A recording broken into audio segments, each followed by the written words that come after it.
I'm Mark Caro, and welcome to episode 90 of Caropop. Our Caropop guest this week is the little sister age-wise and the middle sister voice-wise in one of the most sublime, good-humored vocal trios ever, Suzzy Roche of the Roches. I first saw the Roches open for Randy Newman in Philadelphia in the spring of 1983, and I was blown away from the moment the three sisters launched into the impossibly beautiful harmonies of Losing True. That song still puts a lump in my throat. Maggie, the oldest and deepest voiced Roche, and Terre, the middle sister with the highest voice, performed and recorded together in the early 70s. The duo sang on Paul Simon's There Goes Rhymin' Simon and released their own album, Seductive Reasoning, in 1975. But when Suzzy joined, she became the glue, both musically and personality-wise, and the trio known as the Roches was born. They arranged their own version of Handel's The Hallelujah Chorus and sang it on street corners and Saturday Night Live. They signed with Warner Brothers, and Robert Fripp produced their first and third albums. Was Suzzy concerned that Fripp might make the Roches sound like King Crimson? He turned out to be a brilliant, sympathetic choice, putting their harmonies front and center and embellishing their lush acoustic guitars with his own fluid solos. Maggie and Terre and Suzzy introduced themselves wittily on the first song of the Roches' 1979 self-titled debut, then broke hearts with the gorgeous The Hammond Song. Roy Halley, who produced Simon & Garfunkel and Paul Simon, brought a more traditional rock backing to the second Roches album, Nerds, the first of many record label efforts to try to make these harmonizing sisters sound more commercial and current. Nerds contains what became a Roches standard, Maggie's One Season, as well as Suzzy and Terry's comical envisioning of the Death of Suzzy Roche. What prompted that one? The Roches sounded like the Roches again on the Fripp-produced Keep On Doing, but things got synthy and very 80s sounding on 1985's Another World. Were the Roches keen on this change of direction? In 1988, Suzzy, who studied acting in college, was a standout as the Amy Irving character's best friend in Joan Michelin Silver's romantic comedy, Crossing Delancey. How did that role come about? What did Steven Spielberg say about her, and did she want to act more after that? Speak, from 1989, was another strong Roches album, with the sisters singing about how all their hype and TV appearances, including one on The Tonight Show, amounted to a big nothing. A Dove, from 1992, continued their trend of excellence without big sales. After 1995's Can We Go Home Now, the group took a break before releasing and touring behind its final album, 2007's Moonswept. In between, Suzzy recorded a couple of solo albums, and she and Maggie recorded two other albums together, including Zero Church, in which they set other people's prayers to music. Maggie Roche died from breast cancer in 2017 at age 65. At the time, Suzzy remembered her as too sensitive and shy for this world. Suzzy expounds on these thoughts here and digs deeper into the sisters' magical blend of voices and sometimes difficult dynamics. Now Suzzy's daughter, Lucy Wainwright Roche, whose father is singer-songwriter Loudon Wainwright III, is pursuing her own musical career. Suzzy and Lucy have recorded 3 albums together, including I Can Still Hear You from 2020. How much of Suzzy's singing in her life has been with family members? Speaking from her New York City home, Suzzy is every bit as thoughtful and funny as you'd expect. Please enjoy this Caropop conversation with Suzzy Roche. I guess the shit never hit the fan because you're still there. Well, I wouldn't go that far. The shit has hit the fan several times, but I'm still here. There you go. When did you start singing, and at what point did you sort of realize the joy of like harmonies? Oh, well, we were all in church choirs as kids. And so, Christmas actually was one of the main, singing Christmas carols and singing in church. For all the big holidays. And, we grew up in a Catholic school. And so there were nuns who everybody loved, and they were the choir directors. And so we had a lot of harmony singing right from the get-go. And actually, one of my first memories ever is hearing Maggie and Terre singing a song called Sacred Heart of Jesus, which I never have heard since, but Maggie was singing harmony, and she had an uncanny talent for harmony singing. So it was always something that we did. Did you get joy out of it the whole time, or was there a point where kind of a light bulb went off and you're like, wow, I love this? It's sort of physically pleasing. to sing in harmony. It's actually a physical sensation. Singing is physical. And so when you're singing with other people and you're making that harmony, it's very pleasurable. And I think to this day, I prefer singing with people than singing alone, even though I've learned to love to sing alone as well. If a bunch of people are singing, do you gravitate toward the harmony part versus the key melody? I think I sort of think of the harmony part as the melody. and that's another thing about the Roches, is that we didn't really feature the melody. We sort of had three equal parts, so that you could hear each harmony part distinctly from the melody.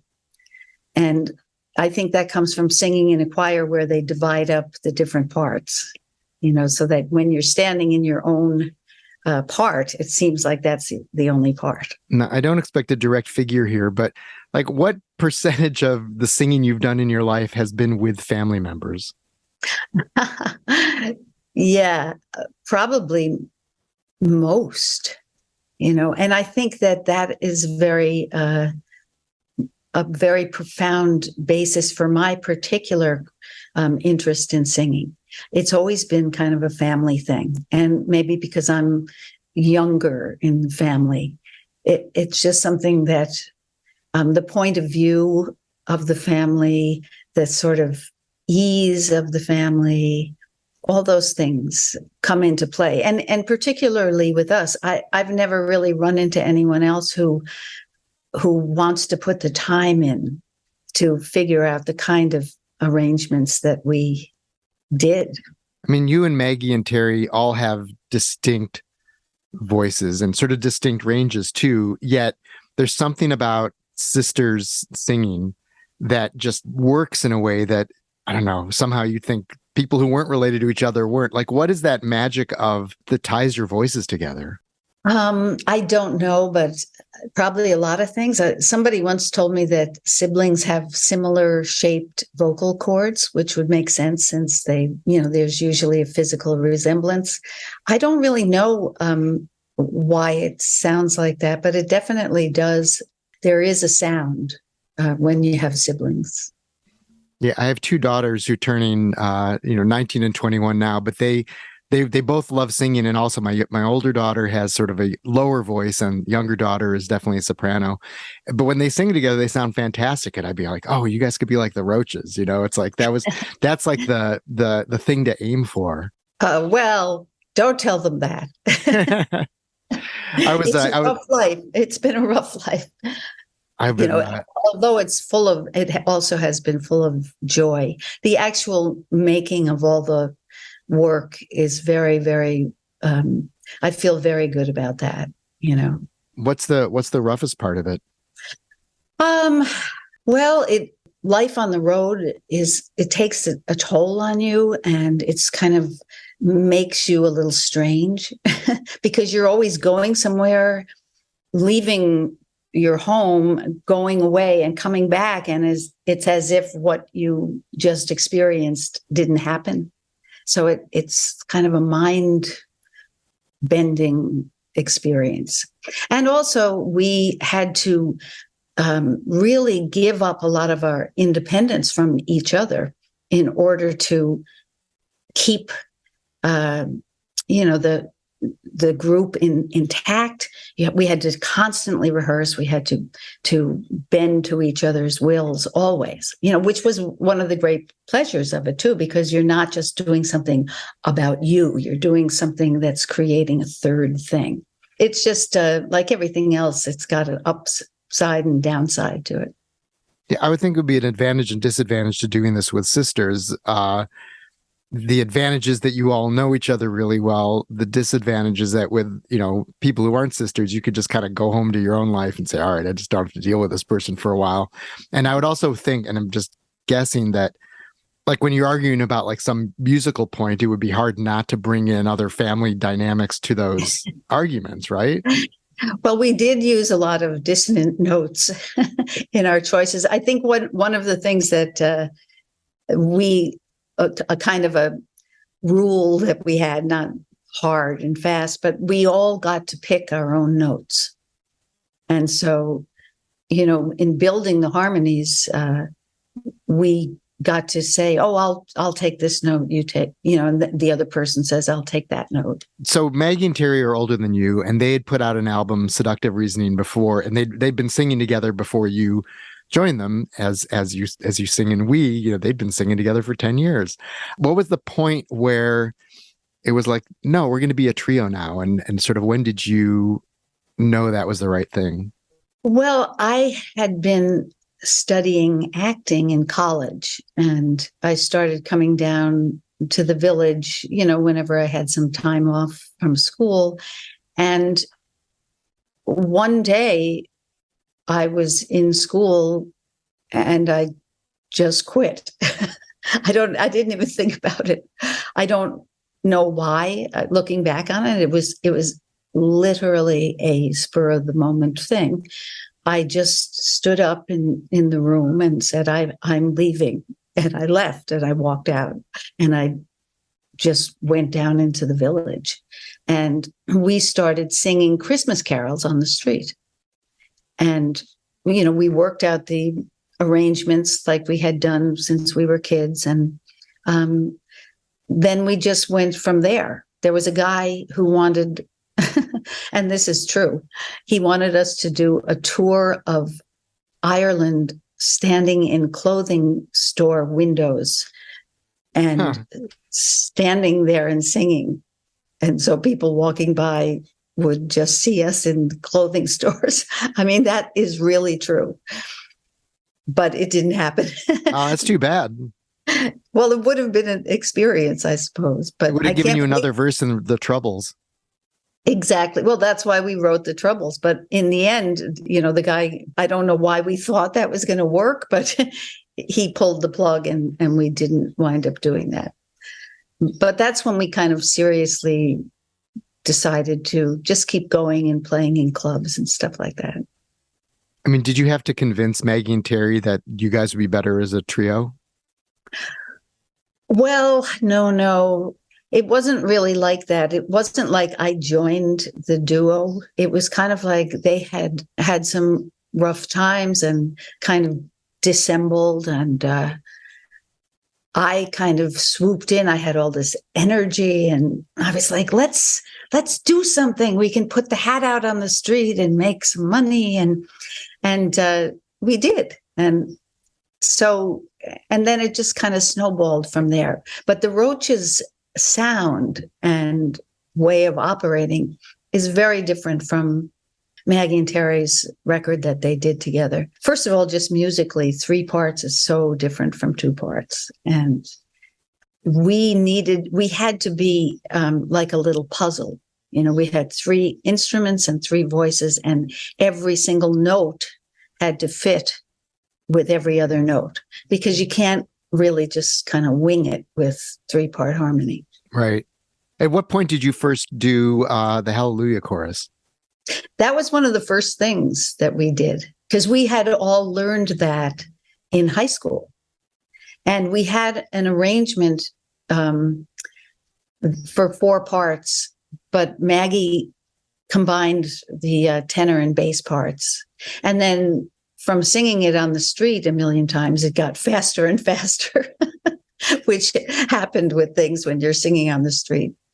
Because we used to sing on the street, and then you'd stand there and you put the hat out, and then the police would come and tell you had to move on.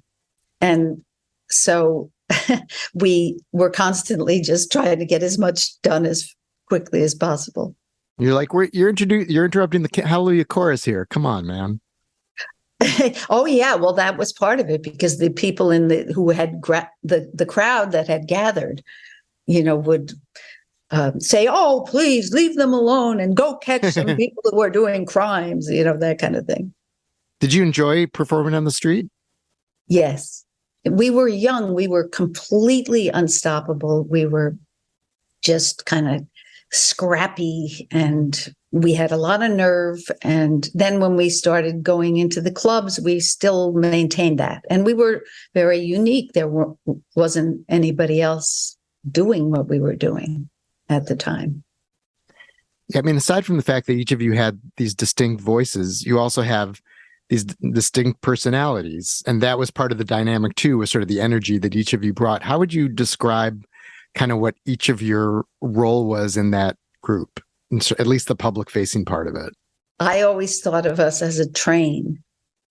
I was the cow catcher at the front of the train, and Terre was the engine, and Maggie was the caboose.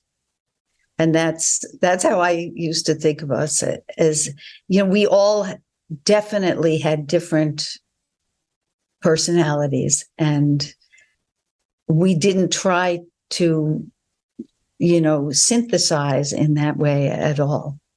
And that was part of the fun of it, was just being and doing whatever you wanted. It was fun. You came across as the most extroverted. Maggie may be the most introverted. Is that accurate?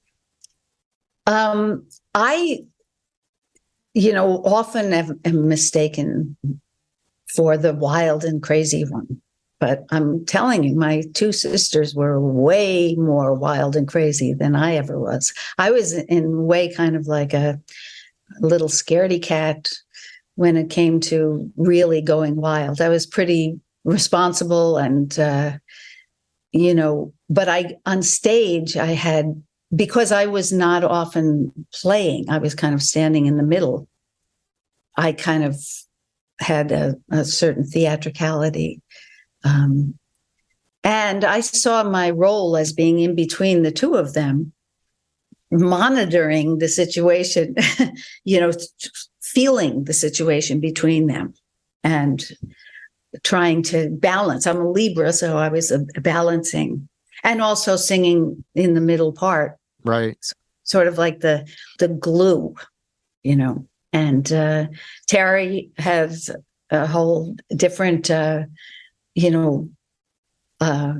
wild, crazy way that playing the guitar and singing high and, very dramatic. And Maggie was very still and holding down that bottom with the low voice. But really, Maggie, who always came across very shy, there was nothing like being in a room alone with Maggie, because she would talk your ear off. And she was not shy. She was crazy. She really was wild, and one of the funniest people I've ever met, and just very special. She had a real special quality about her writing and about herself, which made it more difficult, I think, for her to be in the world. And I felt very protective of her and of Terre, honestly. And that's something that continued throughout the years too, it sounds like. Yeah, in my mind, I felt and I think it's maybe because I am the youngest and I grew up seeing them. I really saw them. And I think they had more conflicts with each other and, were more forward moving for themselves. Like I was always trying to keep the family together, like we were talking about before, Right. When you guys started as the Roches, did you all have sort of the same vision or similar visions of where you wanted the group to go? What had happened to Maggie and Terre when they had their first experience with making a record together? It was a few years earlier, and it was guys in record companies trying to tell them to dress differently and to, how to look and how to, and so when we started doing it together, one of the things was, no, we're going to do whatever we want. We're not going to dress like that. We're going to be however we want. And one of the first things that people were always saying about us was what we were wearing. We wore sneakers and we wore different kind of outfits. And so we didn't want to fall into the trap that the other, that kind of girl with a guy band who's like a sex kitten type person, Right. We weren't interested in that. So you ended up on Saturday Night Live in 1979, which was the same year as your debut album, although you didn't play anything from the debut on that show. But how did that all kind of come together? They wanted us to be on the show, I guess. I think we were really popular at that point. We kind of came out of nowhere and became very popular among a certain kind of person, kind of an alternative thing. It was before the internet, before, anything like that, which is hard to even imagine now. But I don't think that the powers that be, in the music business or whatever, had any idea why that was happening with us. But they inquired to have us sing on, Saturday Night Live. And the Johnny Carson show and the David Letterman, we were on all those shows. Right. Were those things enjoyable for you? No, not to me. We were out of context always there. And also on Saturday Night Live, it was right the week after somebody had gone on stage on the show and said some sort of obscenity or something. And so it was live and they had to scramble to fix that. And so before we started singing the Hallelujah chorus, Lorne Michaels was standing there with his arms crossed right in front of us, like staring at us, right? Angrily. And, it was like, what are you talking about? We're singing the Hallelujah chorus. I think you're okay content-wise. Yeah. I mean, although nowadays you get in trouble for that too, but it was never relaxed like it was on stage, and in context. Like the Johnny Carson show, it was ridiculous. What were we doing there? It just didn't make any sense. And it didn't really help us in any way, Was the Saturday Night Live experience what you were thinking of when you wrote Big Nothing? Sort of, I think maybe, and the Johnny Carson thing, and, just the whole idea of, we did try to stay out of the music business. And the whole idea of who's famous and who's not famous and how successful and all this kind of stuff. But you can't escape it, especially then when you didn't own anything. You didn't really have any rights. The record companies, they still own all our music, and it's not like today where you can have control over your entire inventory. People like Taylor Swift or whatever, they are strong. They own it. They're business people. I think that's great.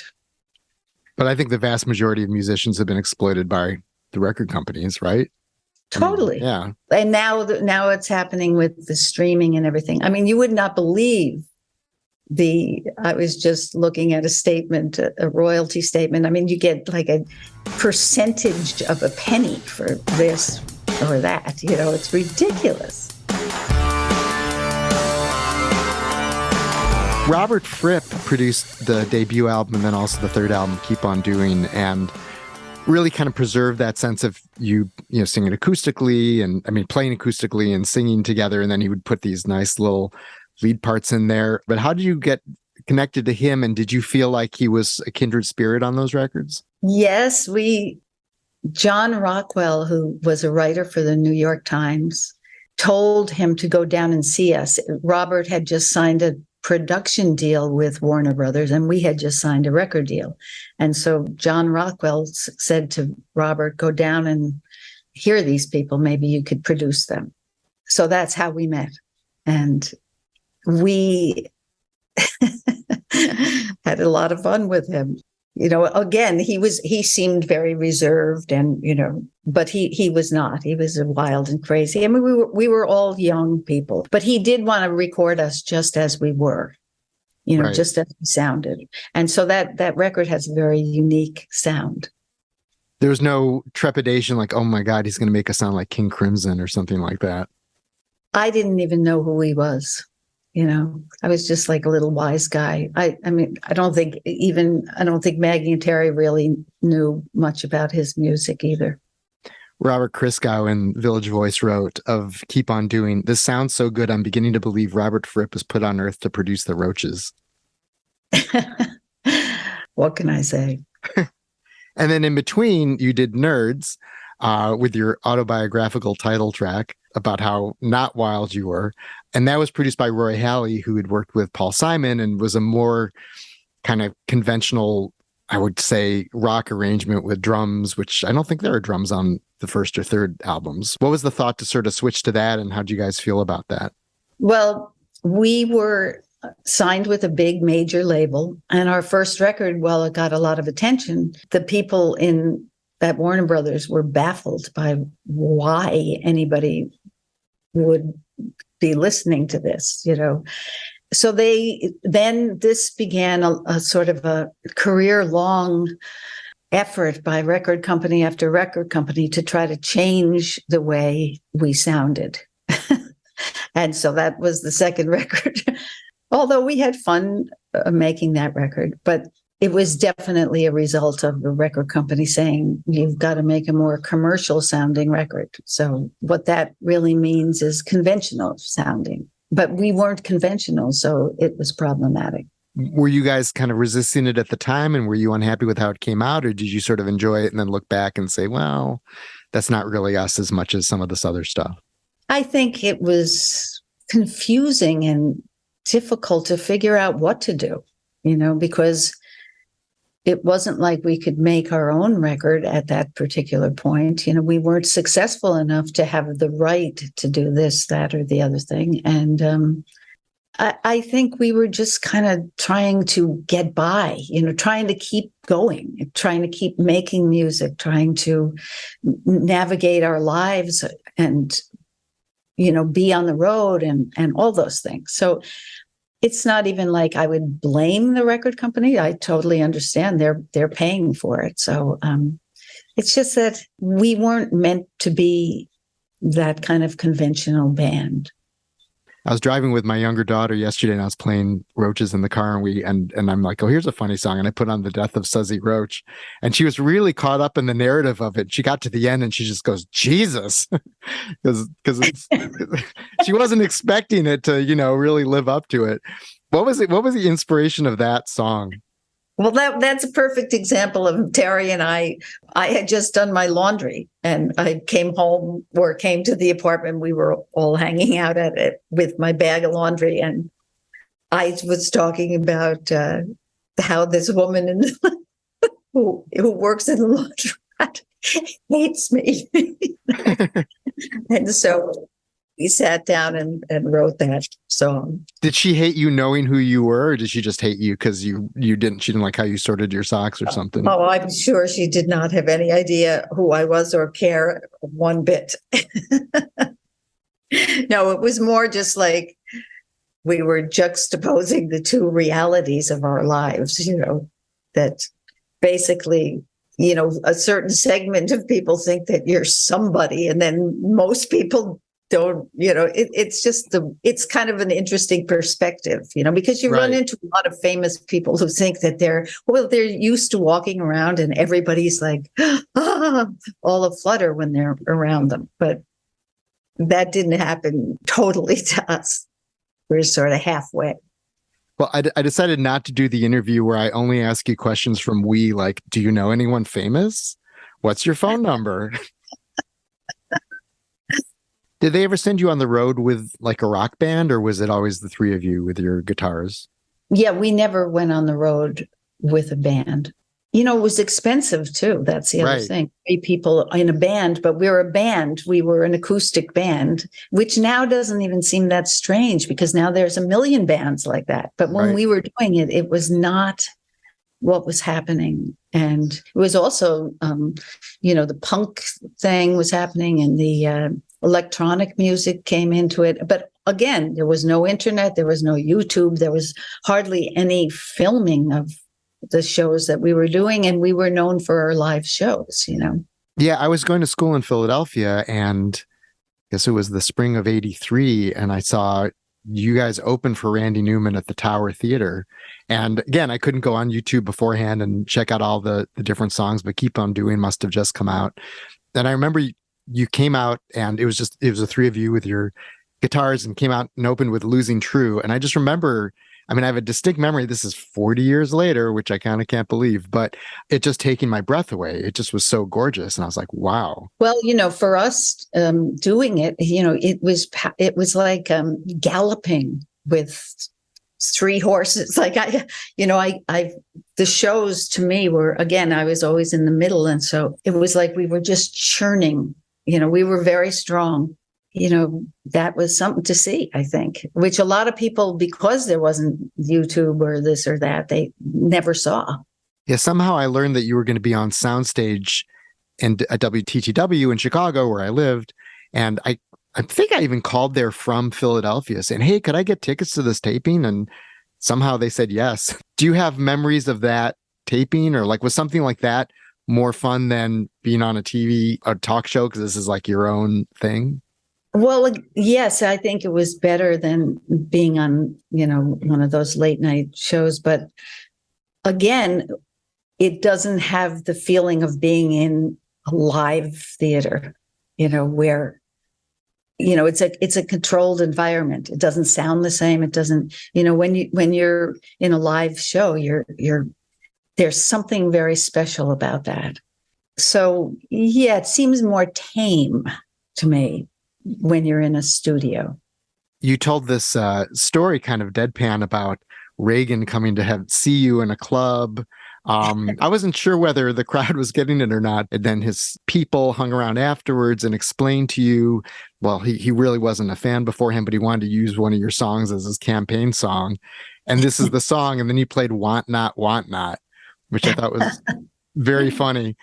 It also just sort of reminded me of the time of what it was like, in those Reagan years. That sort of part of your spiel at that point, or? Yeah, there was a lot of spiels that went on, and we were funny. That's the other thing. We were very funny. The shows were funny, and that also was confusing, I think, to people, how this is funny, but we were absolutely dead serious about the music. And we had a lot of different elements going on at the same time. So it was not a simple thing. And I think some people mistook it for a joke, but it had many layers, if right. I do say so myself. No, being funny is a way to cope with dark times. So that's the way I look at it, as opposed to ignoring the dark times. Yeah, well, I mean, everything strikes me as tragic and funny. It seems like a pretty normal response to what happens in life. It's really both things at the same time. When you were introducing Keep On Doing Jerks on the Loose, you said something that you could say at a concert right now. You said, we've got a song here, a song of hope for the future, just in case anybody doesn't feel very well these days. And I feel like maybe things haven't changed as much as we think. Yeah, well, I mean, I don't think anybody could have foreseen how weird it was going to get. It certainly seems really strange right now to me, but maybe that's because I'm older, and maybe younger people are like, okay, this is just what's happening, but it's really strange. It actually is. It really, really has gotten out of hand, everything. And I'm not sure what's going to happen. Nobody is, I guess, but it's confusing. But at the time, again, 1983, you sort of had that feeling too of these are troubled times and music's going to help us get out of it. Well, I remember playing the night that Reagan was elected. I remember where I was in Boston, and it was the whole audience. Everything was just felt very dreary and bad. But now that seems like, that was nothing. He'd be a Democrat now. Yeah. Yeah. What was your songwriting process like back then, by the way? You had songs you wrote on your own. You had songs that you collaborated with Terre. There were a few of them on Keep On Doing. I think you collaborated a bit with Maggie, and then you did more later. But what was that process like? Well, we were just throwing paint at the wall, We were just constantly bubbling up with ideas, and somebody would bring in something, or Terry and I actually did do a lot of collaborating. We would just sit there and write something, and then bring it in, and we always worked out the arrangements together. In very rare occasions, would somebody come in with the complete harmonies done. And so I always think a lot of the writing was about the arranging, and again, that's very different from what a lot of people think. Although I know, like, the band is like that. Their arrangements were very much part of the writing of the song, at least according to Levon. I don't think Robbie Robertson felt the same way. Right. When you would write with Terry, would you two say, let's have a writing session, and you get in a room and you'd start coming up with stuff, and then you'd come up with want not, or I fell in love? Or was it more that you just kind of would be together and one of you would say, hey, I got this beginning of a song, and then you just start messing with it?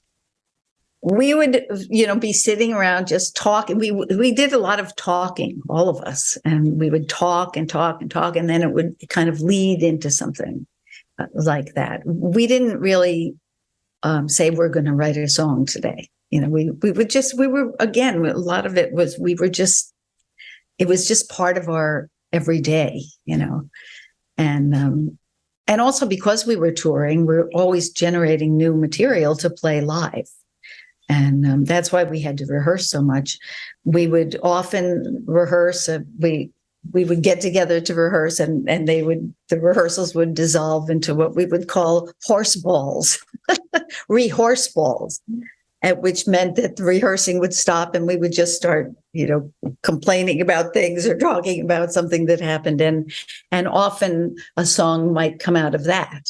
But we were on a regular schedule, like a regular job. We went to work every day, because we had to, because you really had to be very, very well rehearsed in order to do those arrangements. They were extremely complicated. So Another World came out, I think it was 85. So it's 3 years after Keep On Doing, and had a lot more sort of electronic instruments on it. Was that you guys thinking, oh, we'd like to try sounding like something else and experiment with this? Or was this another one of these sort of record company, like, you need to sound more modern and current and that sort of stuff?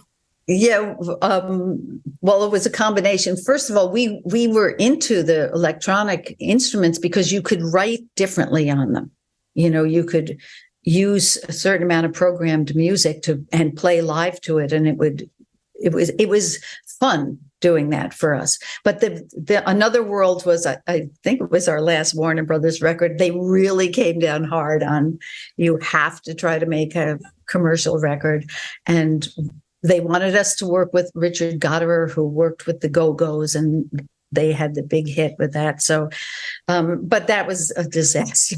He was not interested in what we were doing. And we, it was ridiculous. And I think he wound up getting fired from that, and we wound up finishing with somebody else. But it doesn't sound like a Go-Go's record. No, but we're not the Go-Go's, and True. I love the Go-Go's, but we were it was just like, again, we were constantly being, taking something and trying to fit a round hole into a square peg kind of thing, or the opposite. Did the three of you handle this kind of, I don't know, record company interference and pressure similarly, or did you kind of deal with it in different ways? Well, I think, again, my role was to try to be mediator and, compromiser. I often was a spokesperson for the group.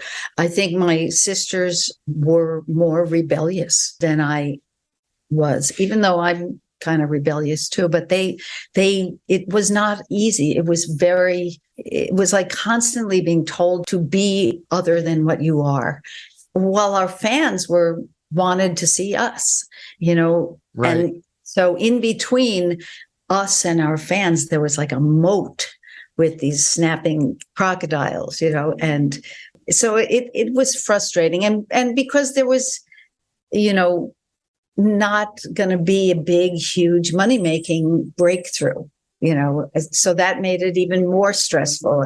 And also I had a baby. I was raising a child by myself. It was stressful. It was stressful to keep making a living, but we did, and we churned out an enormous amount of work. It's just like, I look back on those days and think, how did we do it? Because we didn't even really have a manager or anything. And then you had the album Speak, which a lot of people love as well. I mean, were you happier with that one? I love Speak and I love A Dove. Right.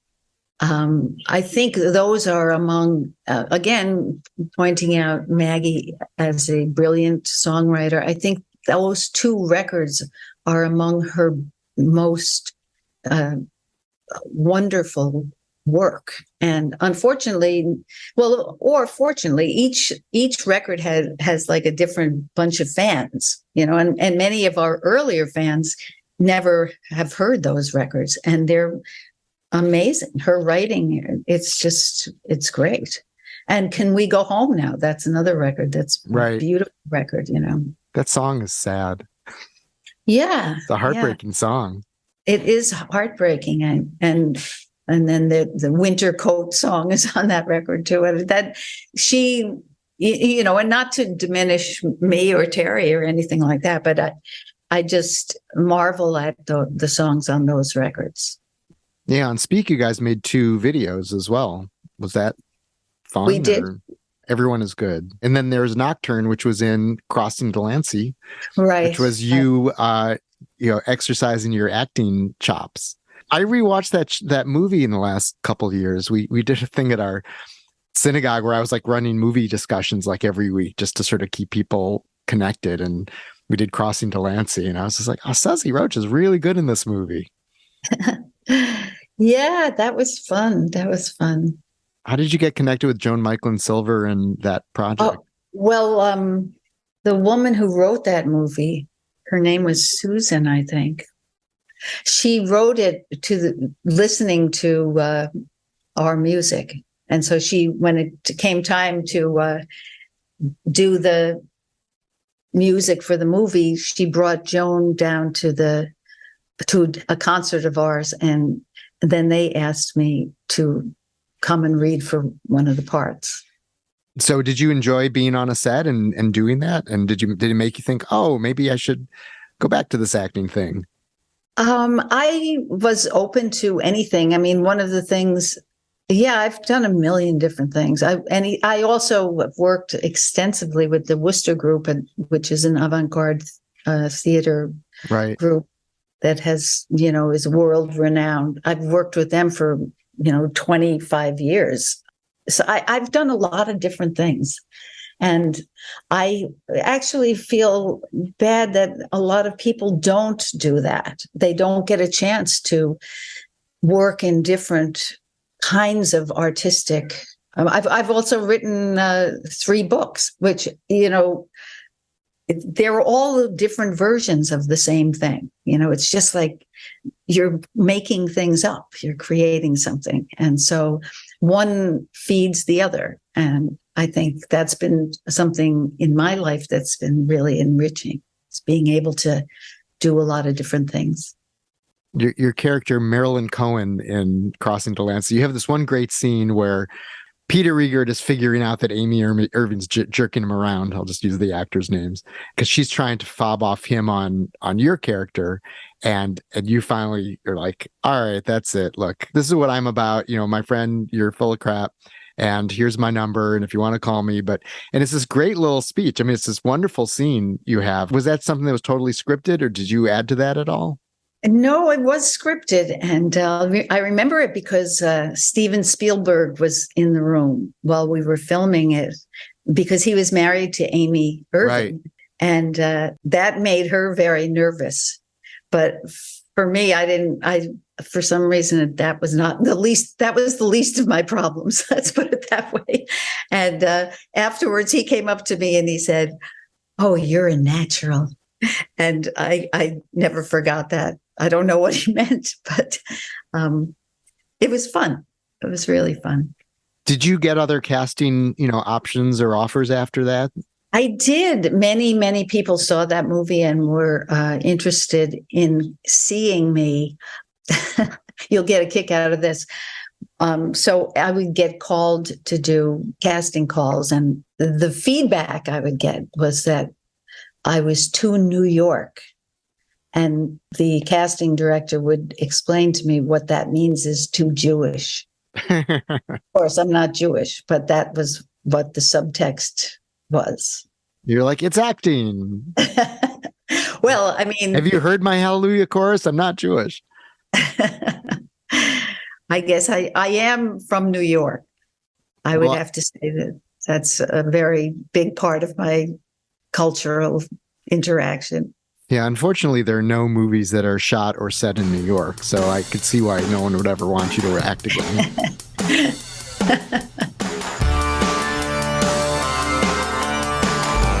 At the time you did Can We Go Home Now, did you just sort of feel like we just need to do other stuff? Or like, what was the thinking between that being your last one, at least for a while? Well, our father died right after that.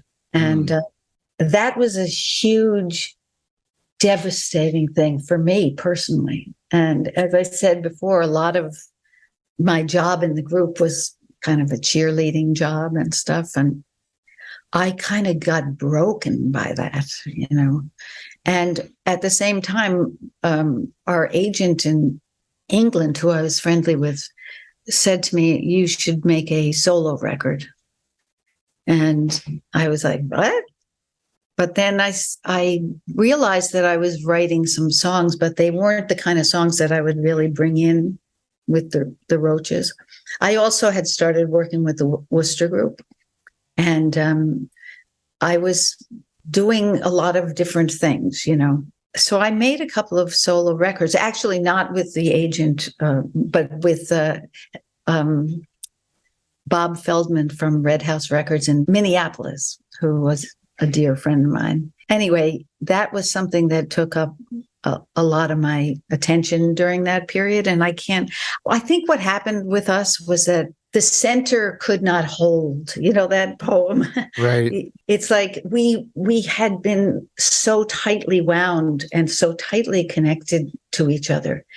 And something about when my father died, it broke apart. So that was a difficult time for sure. Did you like making Holy Smokes, that first solo record?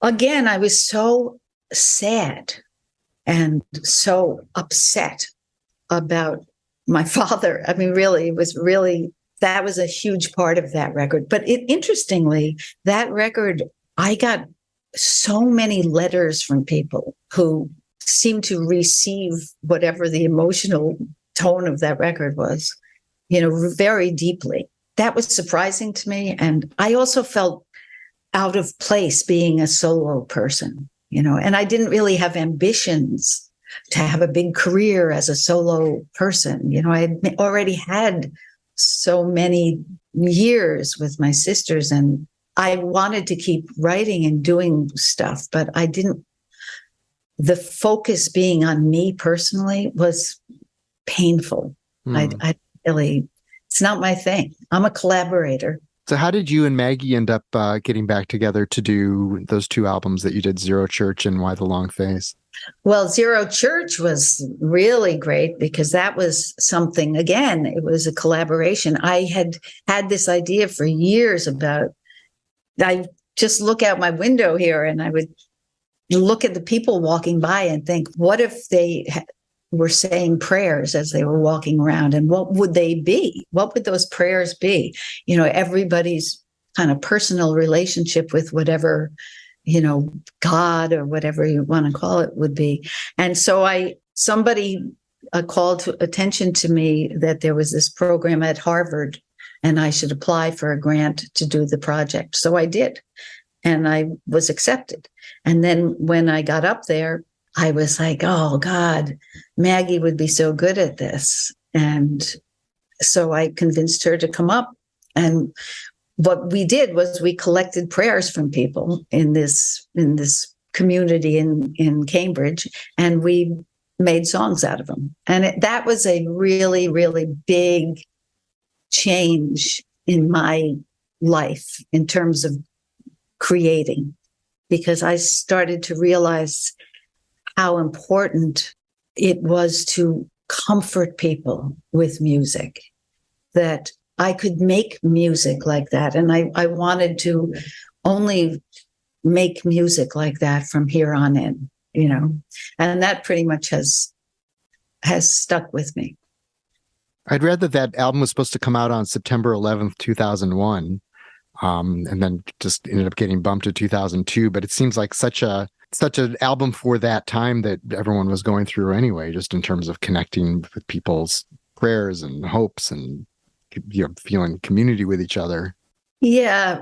Well, the whole idea of prayers and God and everything is a very divisive thing. And some people didn't even want to touch it with the 10-foot pole because it's so polarizing in this society. But I wanted to separate religions from people's, it was interesting, frankly, to see what people would give. I had this big apartment in Cambridge, and I taped up all of these prayers that people were giving me on the window. Every morning I would get up and just like, wow, I never would have thought of any of these things, And I had to fight to get that record made because, nobody wanted to make it. And then when it did get made, it really reached far and wide across divides. It doesn't fall into any category. So, but I'm very happy that I made that record, that I had that opportunity with Maggie to do that. Yeah, no, it's just an album that exists on its own, that you're not going to get that anywhere else. And it really does have that spirit to it. What was it like working with Maggie again on that? And then also Why the Long Face? Well, Maggie, it was great. Maggie and I were very close. She lived a couple of blocks away from me, and it was a much less fraught situation than the Roches. And we just took it slow, and it was just very easy. And also, I think she really enjoyed it because she liked to make music, but she didn't do well in the more high-powered situations. She couldn't take it. She was too sensitive. And in that combination of just the two of us, and it was kind of a smaller thing, it was just right, And then getting the Roches back together for one last album, Moonswept, and then touring for that too. Was that a good experience? Yes, it was a good experience, but it was different. We were older and the business had changed. I remember at one point we were doing a gig in Texas, and the people ripped us off and wouldn't pay. And there were things like that were starting to happen. And it was clear to me that,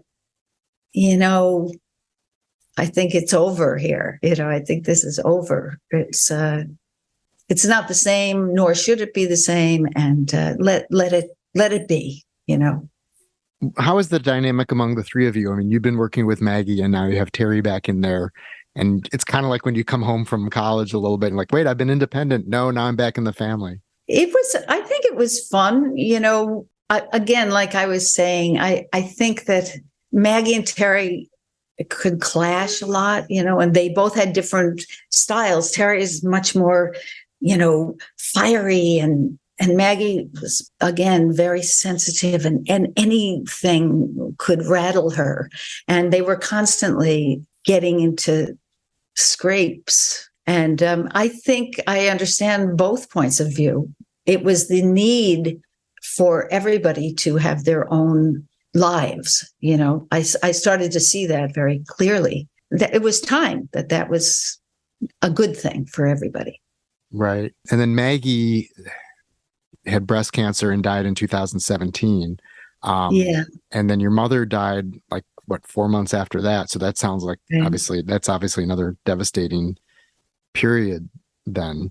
Well, for me, that really marked the beginning of, oh, I get it.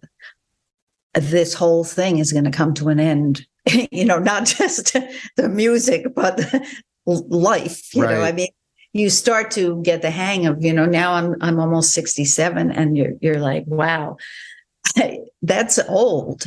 And, of these days, it's like, oh, no, that's not old, but it is old, and you start to lose friends. You start to lose people. My whole family just started to fall apart, through death, and many friends have died. But my daughter also had a baby. So now I'm a granny, and, that happens too. And it's, but you do start to kind of see yourself as further down the road of life. I don't know if I'll ever get over the death of Maggie, who I was with the whole time, at the end. And then my mother, it was a very, very devastating thing for my mother to have to deal with my sister dying. And then, she didn't last much longer. So She was 94 and Maggie was way too young. And Maggie had cancer for 5 years and didn't tell anybody, but she didn't have health insurance. Wow. It was tragic. Maggie, like I said, I can't stress enough how she was just too sensitive for the world, And, you put that on your Facebook page. You said she was a private person, which certainly sounds like, and too sensitive and shy for this world. Yeah. She and yet at the same time, she was so smart, so funny, and so kind and gentle. But she was like could be like a trapped. She had a wildness about her, and she was trapped. And I'm glad she didn't have to live through the pandemic. Because I think that would have pushed her over the edge. Do you and Terry ever get together just to sing songs or anything? No, we don't. No, we don't. But we just were on the phone for an hour right before this. So when I really saw, we all need to break from each other, I try to stay away from Terry, frankly, now, because she's got her own life. I've got my own life, and we don't need to be together all the time like we had to be. Right. Yeah, I think that it's perfectly cordial and everything like that, but it's just we need to have our own space. How's it been singing with your daughter, Lucy? Another family person. I know, exactly. That's really fun because me and Lucy, Lucy grew up on the road. Lucy Wainwright Roche is her name. And she and I have made actually 3 records together. Right. Kind of by accident. She has her own career. She does her own shows. And so we just started to do it as kind of a fun thing. But then we just started going on the road, and it's fun. It's fun. Again, it's much less, it's a totally different dynamic. We have a blast on the road. We get along very well. And I wouldn't say it's easy because being on the road is not easy, but it makes it more fun because there's the 2 of us, or mostly we take her dog, and now the baby's involved. So we're taking the baby too. Right. Well, and she's got a lot of music in the family too on both sides now. That's right. The whole Wainwright situation. Like I just was out in LA because she was rehearsing with her brother Rufus on a tour. He just has a new record out, and she's in his traveling tour band. I went out to babysit while she was rehearsing. So the whole gang is, still all involved. Do you give her advice about the music business, and does she ask you about it? I only gave her one piece of advice when she first started. One piece of advice. I said, if you can possibly think of something else to do, do it. And she didn't listen to me. But I think her relationship to it is a lot different than mine was, and then many people's. She doesn't have the ambition. She's not a self-aggrandizing person, but she is beloved by her fans, and she has a beautiful voice, and Of course. she definitely has a career. So, are you still writing songs, and are you someone who writes songs when you just get inspiration, or do you have to have some sort of project to make you sit down and do it? I think projects and assignments are very good for me. I like to write on assignment. I'm just finished writing a bunch of songs for the Worcester Group's new production that they're putting on. I like having assignments. It's kind of like that show Chopped. Have you ever seen that show? Oh, sure. Yeah. They give you 5 ingredients. You pull out the dried squid and the curried jello and stuff. Yeah. So that's kind of like what an assignment is. You get given the parameters and you have to come up with something. I also like to collaborate with people. I've done a lot of collaborating. And I do still write songs. They come, even though I'm not really sure what to do with them at this point. It's not like the world really needs another song from Suzzy Roche. Let the younger people have their chance, There's room for all of them. The world totally needs more songs by you if you want to write them, perform them. Yeah, well, they sort of have a mind of their own. They come and go, but I'm not. The world has gotten so strange that I don't really know what I have to offer in terms of, I'm an old white lady who, has had a lot of chances to express herself, and I feel like I'm kind of at a loss. I'm speechless, because the world is unrecognizable to me in a lot of ways. Yeah. I mean, making sense of a troubled, confusing world is one of the things we do through art, but sometimes even that is like, I don't know. Anytime I attempt to address the larger issues, I fail miserably. I can only seem to work from the smallest little place. And, I don't mean to say there's no value in that, because there is. It's just, I feel I've gotten a little bit weary of being so exposed all my life. I feel like I've given everything I have to my work on stage. I've done a million shows. I've written books. I've taught, I've sung, I've this and that. And if I only have a last chapter left, I think I need to be careful about how much I just keep giving out. I need to make sure that I'm, more conscious about it. Right. But can you envision a time in which you're not creating? I think life is a creation. I think everybody, my view of creation has changed because I start to see that everyone is creating their life, and people are amazing what they do and what they're interested in, and how they make a garden or how they paint a picture or I don't really see that there's a division between artists and people. I think everyone has that in them. Right. Thank you so much for talking with me. I mean, your music has really been an important part of my life for a long time, and also to have the experiences of having heard you sing it live over multiple decades. So thank you so much, and keep on doing. Yeah, well, this has been a real enjoyable conversation. Thanks for having me. That's it for episode 90 of Caropop. Thanks so much to Suzzy Roche for making and talking about the wonderful music she has made over the years. You can learn more about the Roches on their website, roches.com. They spell their last name Roche. If you haven't immersed yourself in their music yet, start with a 1979 debut, The Roches, and go from there.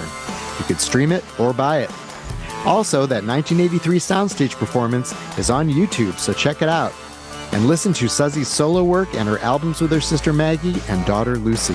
Caropop is produced by Chris Swait. I would never put a turd in his mailbox. I'm Mark Caro. Please follow Caropop on Twitter @CaropopCast. You can follow me as well @Mark Caro @MarkCaro. Also visit the Caropop website, caropop.com, where you can find this podcast and enter your email so you'll hear about upcoming episodes and events.